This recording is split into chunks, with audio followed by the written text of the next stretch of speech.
Meus irmãos, me foi concedido o privilégio de compartilhar um trecho da Escritura, ou talvez alguns trechos da Escritura, hoje com vocês. Eu não quero chamar de sermão propriamente dito, porque eu sou um defensor do sermão expositivo, clássico, onde a gente pega um texto, explica o texto e aplica o texto. Mas hoje, como se trata de um congresso de música, e nós combinamos que eu ficaria com essa parte de falar de como a música é desenvolvida, como este assunto é desenvolvido na Escritura Sagrada. Então, vamos encarar como uma palestra, não se tratando de uma liturgia dominical. Eu me sinto à vontade para fazer uma palestra sobre o desenvolvimento da música dentro da Escritura e, por fim, eu vou elencar algumas lições importantes para nós como igreja, nesta dinâmica de adorar a Deus e expressar a nossa adoração através de canções. Então eu espero que o meu objetivo, pelo menos nesses próximos 25 minutos, é provar que Deus nos convoca, nos convida a manifestar a nossa adoração de várias formas, mas no culto público, especificamente em canções, e nós vamos ver como isso se dá na Escritura. Vamos orar primeiro para que o Espírito Santo, sem o qual nós não poderíamos fazer o que estamos fazendo, ilumine as nossas mentes, os nossos corações, para que nós não apenas entendamos as verdades do Evangelho,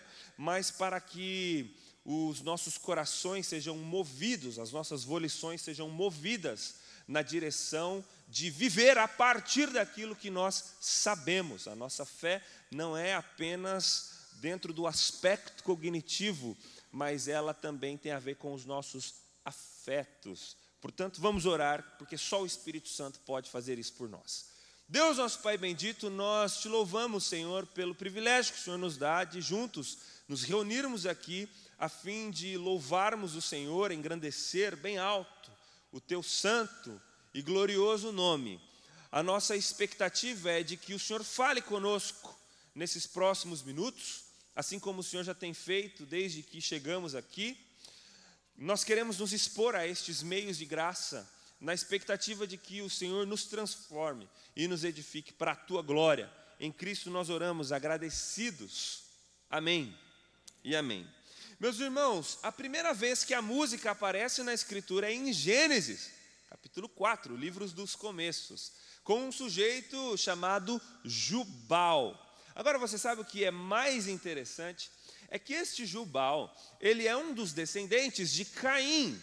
Portanto, aquele que havia sido amaldiçoado com uma marca pelo próprio Deus, aquele que não se arrependera do seu pecado de matar o seu irmão, na expectativa de que ele fosse recebido por Deus com sua oferta, e em função disso não ter acontecido, ele manifesta a sua insatisfação em um pecado horrível, hediondo, matando, assassinando o seu próprio irmão. E aí ele é expulso da presença de Deus, depois de um diálogo duro com o próprio Deus, e ele vai para uma região onde ele funda uma cidade.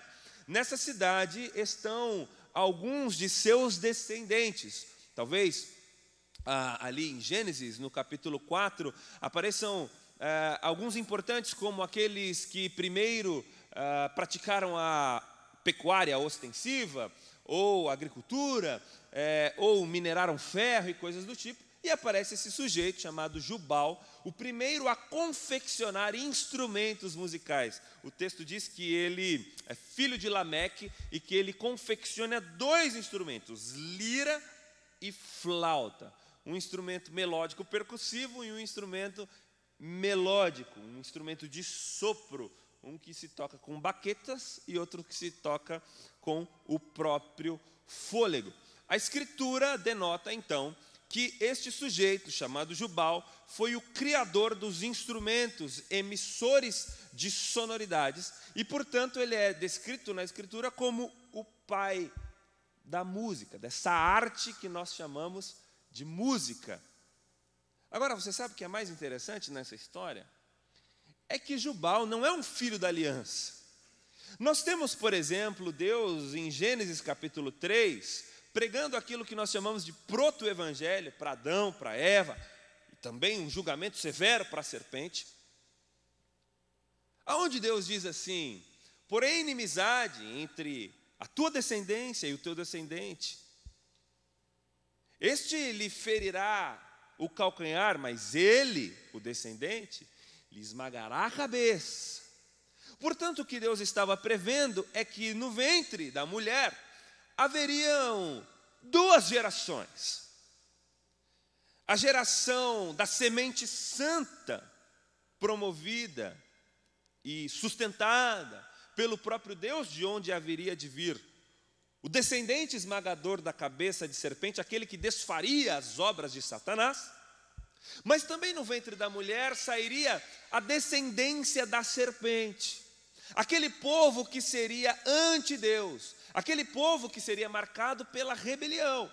E na história da redenção, desde o Antigo Testamento até hoje, nós vemos dois povos: os eleitos de Deus, desde antes da fundação do mundo, aqueles que ao ouvirem a pregação do Evangelho, têm a sua convicção convencida pelo Espírito Santo, do seu pecado, da justiça de Deus e do juízo vindouro. E então se rendem à voz do Evangelho. E aqueles que são os rebeldes, aqueles que são os réprobos, os reprovados. Nós temos isso, por exemplo, na história de Esaú e de Jacó, aquele a quem Deus aborrece e aquele a quem Deus escolhe.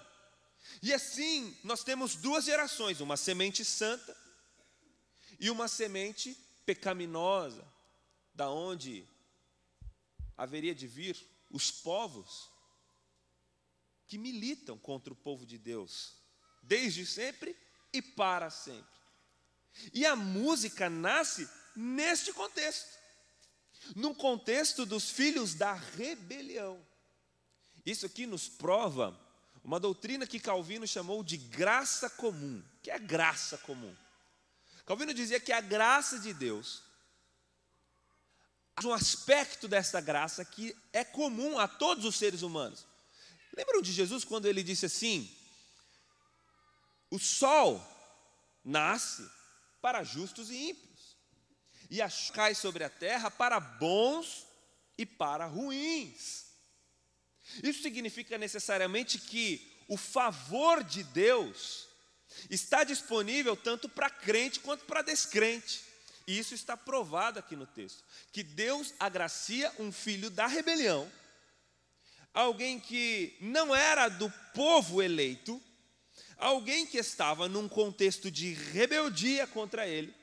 Ainda assim Deus o agracia para que a partir dele esta grande arte da qual nós desfrutamos até hoje fosse criada.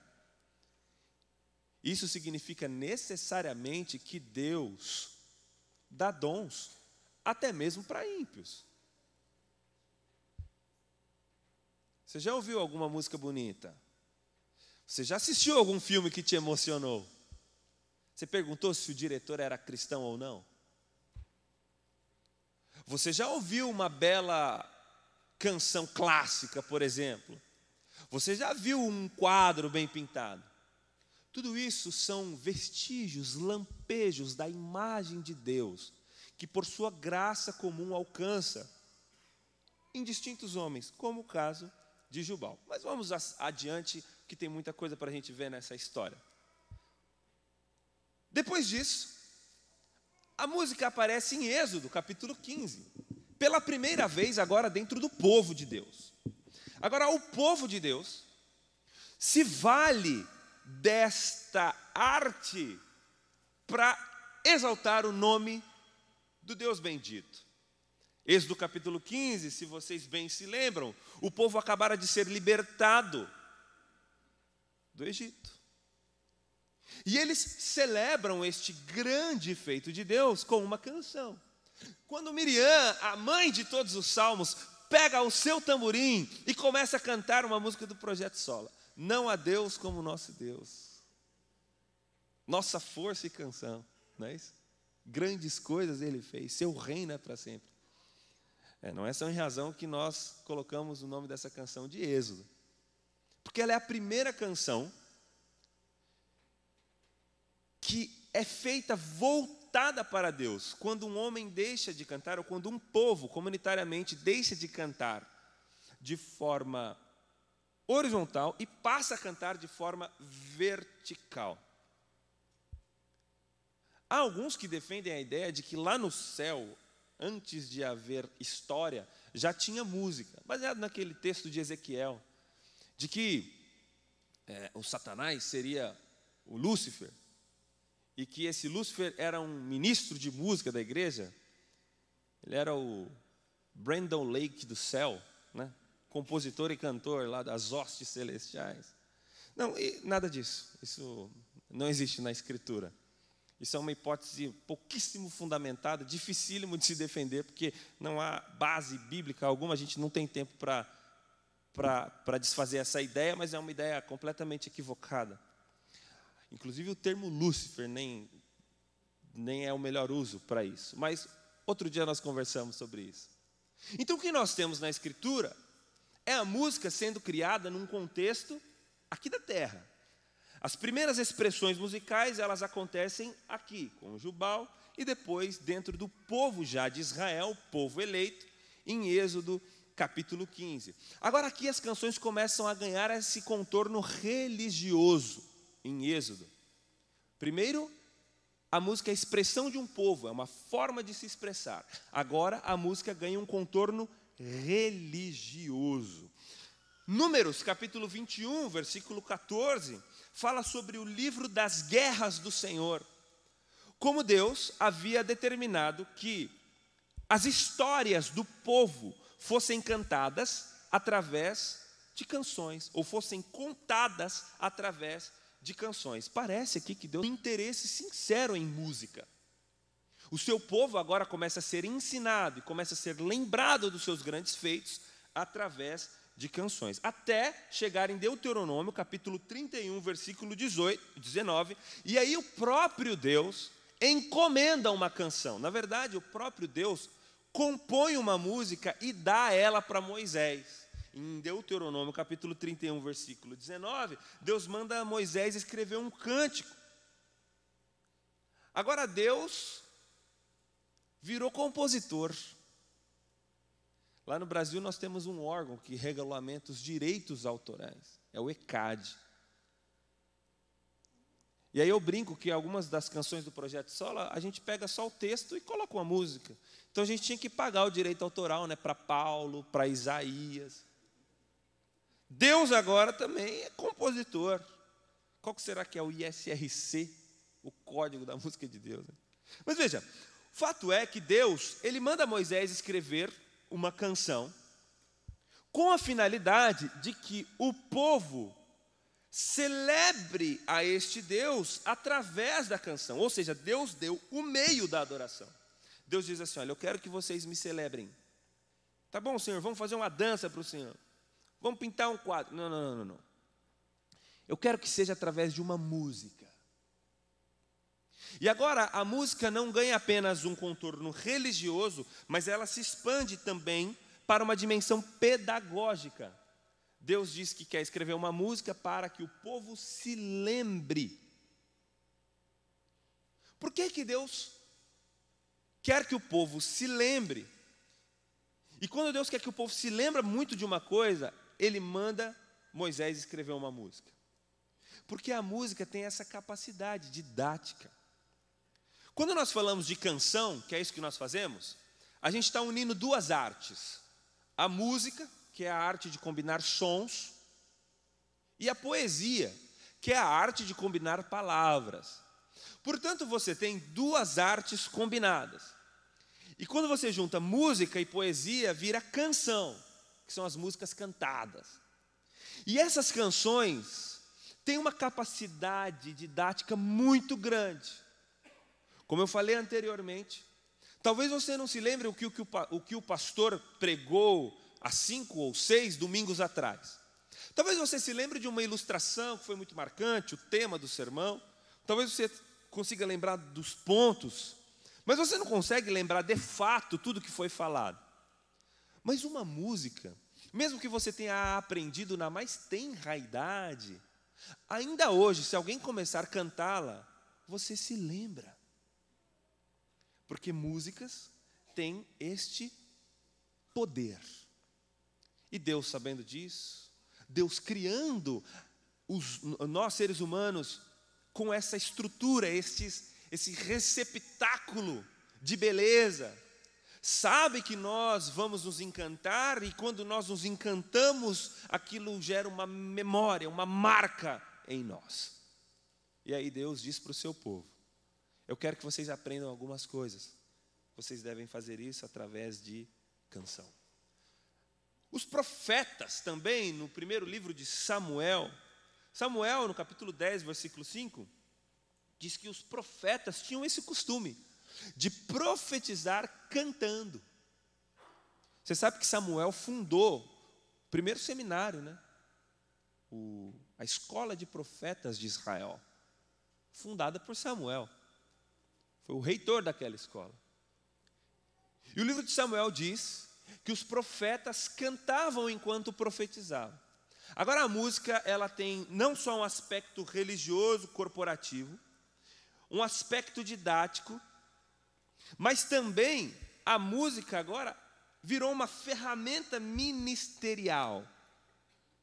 Não só o povo canta para celebrar a Deus, não só o povo canta para memorizar os grandes feitos de Deus, mas agora ministra-se em canções. Virou uma ferramenta de ministério, de execução de ministério. Vamos ver aonde isso vai nos levar. 1 Crônicas, capítulo 15. Nós temos, capítulo 16, nós temos a primeira canção cantada dentro de um contexto litúrgico.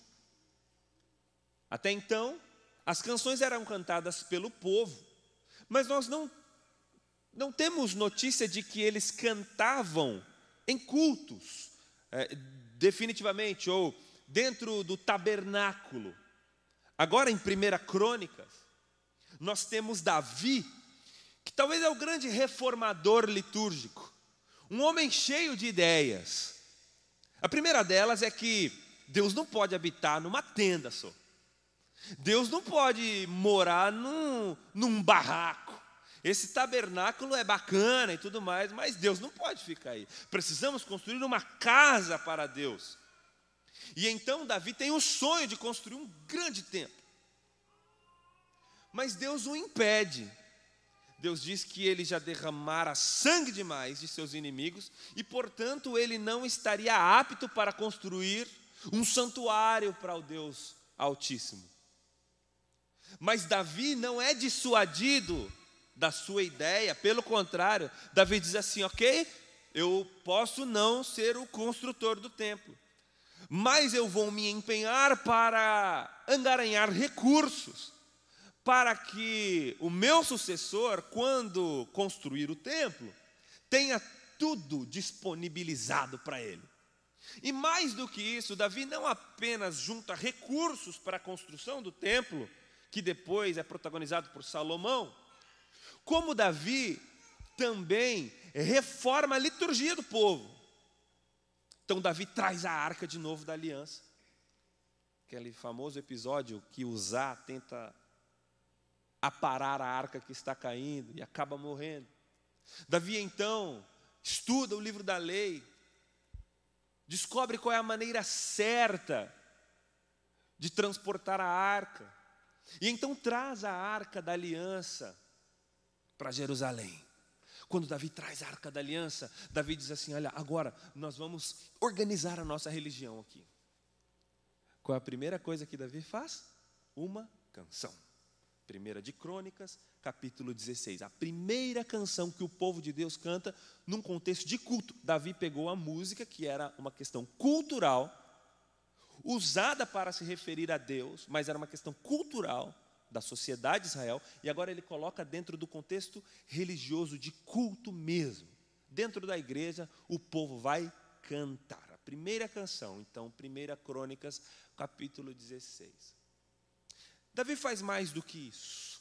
Davi profissionaliza a música na igreja. Davi escolhe ou contrata homens habilidosos. 4 deles: Emã, Kenanias, Gedutum, e talvez o maior que nós conhecemos, escreveu salmos inclusive, Asaf. O serviço litúrgico de Israel agora conta com 4.000 pessoas que fazem parte desta academia. Isso está em 1 de Crônicas, capítulo 23, versículo 5. Dentre os quais, dessa academia musical, 288 eram profissionais, eram remunerados para fazer bem feito. Capítulo 25, versículo 7 de 1 Crônicas, diz que eles revezavam-se no serviço do templo. Esse texto nos diz o seguinte, que eles e seus parentes, todos capazes e preparados para o ministério de louvor ao Senhor. Gente, aqui deixa eu fazer uma aplicação já. Quem vai tocar e cantar aqui, não é quem gosta. Eu gosto de cantar. Não é quem quer. Eu quero tocar. É quem sabe. Todos estão aptos para a pregação? Nem todos. Todos estão aptos para o presbiterato? Todos estão aptos para a diaconia? Por que é que o ministério de louvor ficou sucateado e virou uma espécie de chamariz para a igreja, ou então uma forma de manter as pessoas na igreja? Não, vamos deixar o fulano tocar, porque assim ele fica na igreja. Mesmo o irmão não tendo condição nenhuma, mesmo às vezes aquela pessoa que está cantando aqui não tenha condição nenhuma, mais atrapalha do que ajuda. Não, mas ela é melindrosa, pastor. Se a gente falar para ela que ela não pode cantar mais, ela vai sair da igreja. Sabe que lá na nossa igreja nós fazemos audições para as pessoas entrarem na música. Tem uma prova teórica, tem uma prova prática. E algumas pessoas no Brasil ainda não estão acostumadas com essa cultura e disseram, mas como assim? Mas é ministério. Deveria estar aberto a qualquer um. Esse é um dos textos que nós usamos como base. Asaf foi nomeado chefe dos músicos, capítulo 16, versículo 5. Emã era o responsável pelos que tocavam trombetas, capítulo 16, versículo 42. E Kenanias era o supervisor dos cantores, especificamente. Então tinha o produtor musical por naipe, só para os que tocam sopro. Tinha o supervisor só do vocal. Ou seja, Davi se preocupava com a excelência do serviço ao Senhor. Porque quando a banda está insegura, a igreja fica insegura. Quando tem alguma coisa que não está muito legal, mesmo que a pessoa não entenda de música, ela não vai junto, ela não engaja junto. Agora, quando está tudo perfeito, é um fluxo melhor para que a igreja adore ao Senhor junto. Davi se preocupava com isso. Nós também, nas nossas igrejas, precisamos nos preocupar com isso. Tem que ter um bom microfone, tem que ter o ar-condicionado, tem que ter o equipamento acústico, tem que ter os instrumentos, mas tem que ter recursos humanos qualificados. Era assim que Davi encarava o culto ao Deus vivo. O povo foi levado cativo. E quando eles voltam, livro de Neemias, capítulo 12, versículo 8, diz que a primeira coisa que fazem, quando os muros são reconstruídos, cantam uma canção. O povo de Deus se expressa através de canções. Deus fez alguma coisa? Vamos cantar. O livro de Esdras conta a mesma história de como o povo celebrava a Deus. Gente, estamos felizes. O que vamos fazer para que Deus perceba o quão felizes estamos? Vamos cantar efusivamente.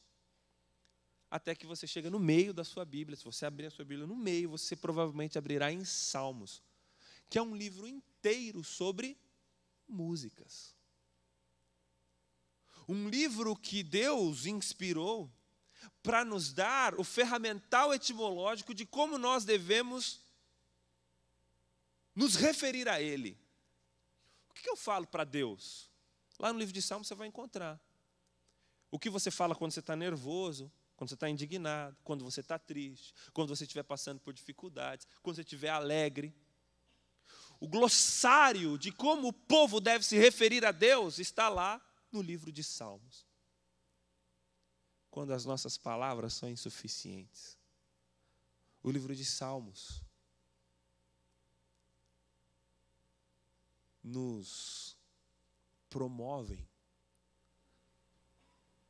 palavras para expressar o nosso coração ao Deus eterno. Vamos seguir. Vou pular aqui os profetas e os poetas e vamos direto para o Novo Testamento, por conta do tempo. O Novo Testamento é profundamente marcado por canções. Veja só, Lucas capítulo 1 e capítulo 2, você tem 5 canções, só nos 2 primeiros capítulos de Lucas. Você tem Maria cantando o famoso Magnificat, que é uma expressão latim que ficou conhecida, esse trecho da Escritura, porque é a expressão que abre o trecho. Maria, quando recebe a visita do anjo, que vem com a boa notícia de que ela seria a mãe do Salvador, ela faz o quê? Canta uma canção. A minha alma engrandece o Senhor. O meu espírito se alegrou em Deus, porque Ele fez grandes coisas pela tua serva. Nós temos Isabel, quando é interpelada por Maria, que quando a encontra, sequer sabia da gravidez de Maria. E aí Isabel exclama em alta voz, aquilo que ficou conhecido dentro da ampla tradição cristã como beatitude, o cântico de beatitude, ela diz assim: bendita sois vós entre as mulheres, bendito é o fruto do seu ventre. Uma música, uma expressão. Nós temos os anjos cantando num belo coral. Eu fico pensando como que é dividido os naipes lá no céu, né? Soprano, contralto, barítono, baixo. Um coral de hostes celestes que encontram aqueles pobres pastores na cidade de Belém e cantam glória in excelsis Deo, né? Glória a Deus nas maiores alturas e paz na terra entre os homens, a quem Ele concede o seu favor. Aleluia! Homens cantam, anjos cantam. E aí nós temos aquele sacerdote, Zacarias, que por conta da sua incredulidade, de que ele mesmo velho, ou ainda velho, seria pai de João Batista, perde a sua própria voz. Mas quando a sua voz é recobrada, qual é a primeira coisa que ele faz? Canta uma canção. Nós conhecemos como Benedictus. Bendito o Senhor, o Deus de Israel, que veio e que redimiu o seu povo, grande e poderosa salvação. Ele é o Deus que nos livra de todo mal. Ele mostrou aos nossos pais o seu poder. Para sempre é a sua aliança. Aí quando Jesus tinha 8 dias de vida, e foi levado até o templo pela sua mãe, pelo seu pai, com a finalidade de ser circuncidado, como previa a lei, um homem que aguardava ansiosamente e com expectativa grande a redenção de Israel, estava lá, ia no templo todos os dias, porque o Espírito Santo havia lhe dito que ele não morreria sem antes ver com seus próprios olhos o Rei dos Reis. Este homem então vê aquela cena daquele casal com aquela criança de 8 anos chegando no templo, e ele toma o menino nos braços e ele exclama em alta voz uma canção: despede-me em paz, Senhor, nunc dimittis. pois os meus olhos já viram o Rei. E ele canta uma canção, 5 músicas, só nos 2 primeiros capítulos. O próprio Cristo canta um salmo, no livro de Marcos, capítulo 14, versículo 26. A vida de nosso Senhor é marcada por canções. E fragmentos em Romanos 11, ó profundidade da sabedoria e do conhecimento de Deus. Quem o conheceu para que pudesse instruí-lo? Porque por ele, por meio dele e para ele são todas as coisas. Trechos como Colossenses 1, Efésios, Filipenses 2, canções cantadas dentro das igrejas cristãs do primeiro século. E por fim eu chego em Apocalipse, nesse nosso breve panorama bíblico. Apocalipse poderia ser conhecido como o livro das doxologias, porque nós encontramos muitas canções no livro de Apocalipse. João é levado em espírito até o céu e vê coisas inefáveis lá. Como, por exemplo, a visão do trono de Deus que ele descreve no capítulo 4. E quando ele está olhando para o trono de Deus, o que ele enxerga? 24 anciãos que depositam as suas coroas. O que ele enxerga? 4 seres viventes que estão cantando e proclamando: Santo, Santo, Santo é o Senhor Todo-Poderoso, aquele que era, que é e que há de vir. Porque todas as coisas foram criadas por meio dele. E tudo veio a existir pelo poder da sua palavra. A ele, portanto, a honra, a glória, o poder, o domínio e a majestade. João vê coisas como o capítulo 5, quando ele diz no versículo 11 que houve uma voz como de milhares e milhares, cantando ao Cordeiro: digno é o Cordeiro que foi morto. Digno é de abrir o livro e de quebrar os selos, pois foi morto, mas agora vive pelo século dos séculos.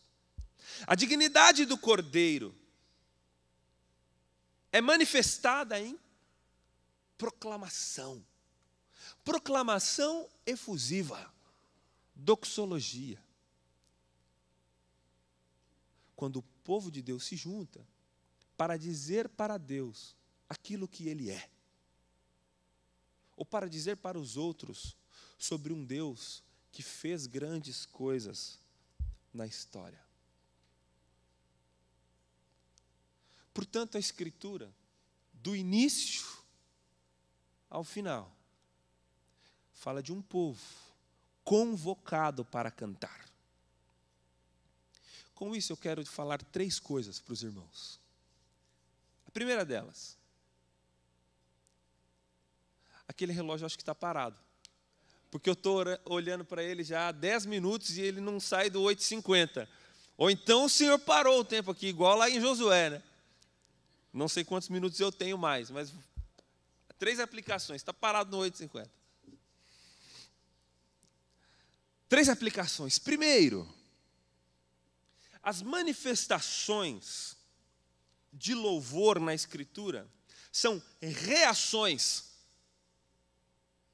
Tem muita gente que diz que o louvor é uma arma espiritual, que o louvor vence batalhas, que o louvor tem esse tom propositivo. Não, na Escritura o que nós vemos é um povo reagindo ao que Deus faz. Nós assistimos Deus fazendo, e aí nós agora cantamos sobre o que Deus fez. É Ele quem luta as batalhas, Ele é o Yavé Shabaoth, o Deus, o Senhor dos exércitos. Mesmo quando nós entramos na batalha, é com a força do Senhor. É Ele quem vence as batalhas, nós só comemoramos. Bom, como vocês já devem saber, porque ontem eu fui exposto ali indevidamente pelo reverendo Lucas Machado, eu sou palmeirense. Assim, do tutano à flor da pele. Eu só não sou mais palmeirense do que calvinista. Mas eu sou palmeirense. Agora, tu sabe o que é o teu time chegar assim, 48 do segundo tempo, jogo difícil, final de campeonato. E aí aquela bola, assim, disputada, vai para lá e vai para cá, dali a pouco ela entra no gol no último momento. Por mais contido que você seja, você vai expressar a sua euforia de alguma forma. A minha pergunta é: por que é que nós, quando estamos diante da majestade de Deus, não reagimos da mesma maneira? Duas opções. Ou nós somos insensíveis à presença de Deus, ou nós não acreditamos de fato que Deus está aqui. Vou repetir, ou nós somos insensíveis à presença de Deus, e aí isso diz muito da nossa relação com aquele que nós dizemos adorar. Ou então, nós não acreditamos de fato que Ele está aqui. Como é possível dizer que Deus é grande de uma forma apática, monótona, tímida, constrangida, baixinho? Grande é o Senhor e muito digno de louvor. Como nós queremos acreditar nessa verdade, se nem as nossas volições mais internas reagem a isso? Porque emoção é reação, certo? Você sabe o que é reação. Quando você está no trânsito, alguém te fecha, e aí você vai com a mão na buzina. E depois, pensando na sua casa, você pensa em, cara, por que eu buzinei? Mudou em quê? Mas você reagiu. Por que nós não reagimos adequadamente ao Senhor? Talvez nós não estamos enxergando a grandeza do Deus eterno. Em segundo lugar, a Escritura mostra um canto corporativo. Dentro desse arco narrativo da música na Escritura, nós vemos uma evolução de vários fatores. Nós poderíamos elencar vários deles aqui, mas por falta de tempo, vamos falar da corporatividade do canto. Nós vemos inúmeras vezes o canto sendo efusivo e comunitário. Nós cantamos juntos. O povo de Deus é um povo que canta junto. Há um livro muito bom, chama Cante, em português, do casal Guerrier. E esse livro, eles catalogaram quantas vezes, mais de 90 vezes, a Bíblia utiliza a expressão no imperativo, cantai ao Senhor. Imperativo é ordem, é mandamento. Que nós devemos cantar é um mandamento. E parte considerável desses mandamentos são comunitários. O povo de Deus, quando se reúne, tem que cantar. Não é a banda que canta e o povo assiste. Nós cantamos juntos. O grande protagonista do louvor não é um ministro de música, é a igreja. Quem está adorando a Deus não é quem está com o microfone com a voz mais alta nas caixas. Quem está adorando a Deus é a igreja. Quem está aqui está dirigindo a igreja. Então, quando que a música é boa? Não é quando ela é bem executada. Não é quando coloca-se um monte de acordes. Não é quando se exibe tecnicamente. O louvor tem sucesso quando a igreja canta. Um louvor efusivo. E por último, quero deixar uma advertência. Nós não devemos, com a licença do nosso querido pastor Ederson, nós não devemos confundir reverência com frieza espiritual. E nós que somos de tradição mais reformada, às vezes nós acreditamos equivocadamente que reproduzir um modelo litúrgico, e não os princípios, mas o modelo litúrgico, do século XVI e XVII, hoje, é a coisa mais útil a se fazer para a igreja. Sendo que, quando fazemos isso, nós estamos ofendendo um dos princípios da reforma, que é Ecclesia reformata semper reformanda est. Uma igreja reformada está sempre se reformando. Portanto, os princípios permanecem ancorados na rocha, na tradição. Mas a coisa tem que acontecer no compasso do tempo. Para que nós alcancemos as pessoas de hoje, nós precisamos usar uma comunicação de hoje, ferramentas de hoje. E às vezes, na tentativa de manter a nossa própria tradição, nós estamos destruindo a nossa própria tradição. Porque nós estamos confundindo a reverência, que é imprescindível para qualquer cristão, com frieza espiritual.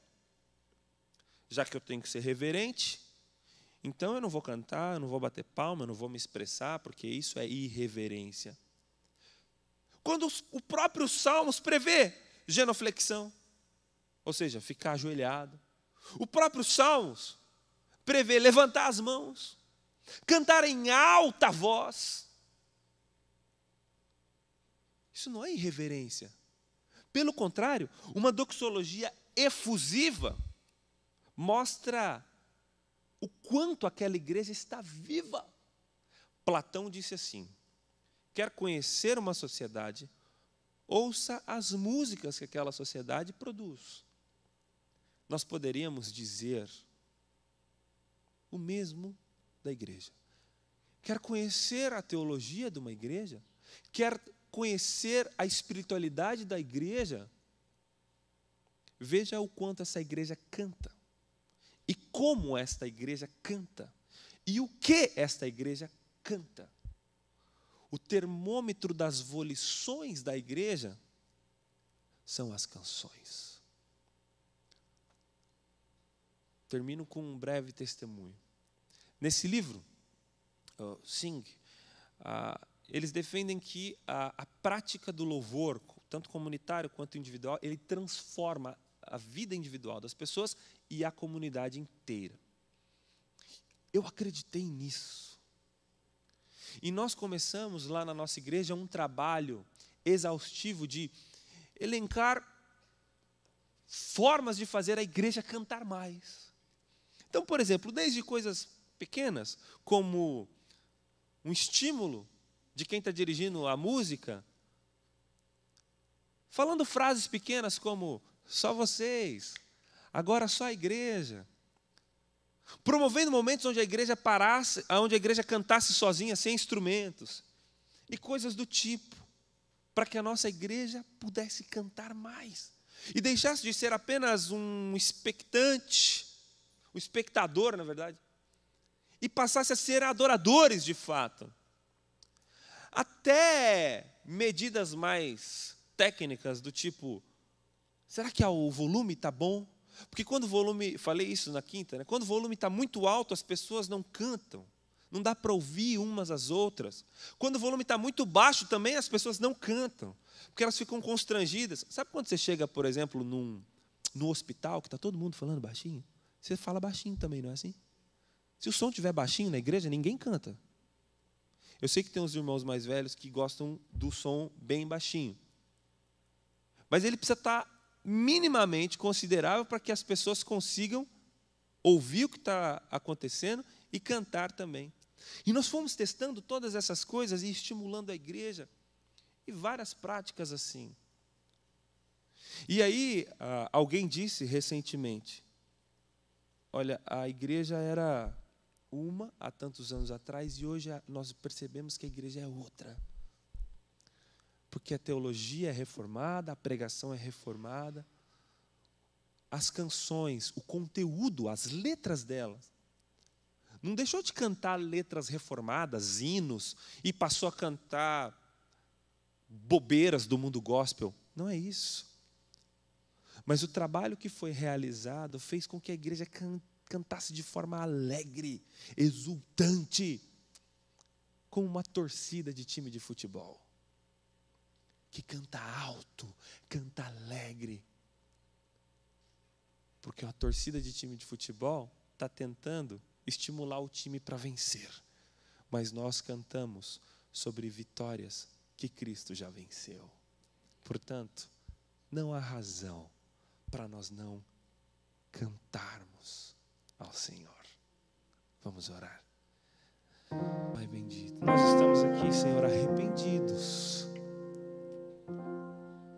Porque eventualmente nós ouvimos tudo isso, mas pode ser que o nosso coração embrutecido não pratique essas coisas.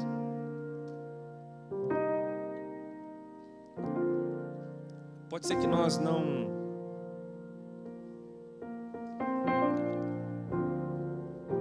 estamos sensíveis ao Senhor.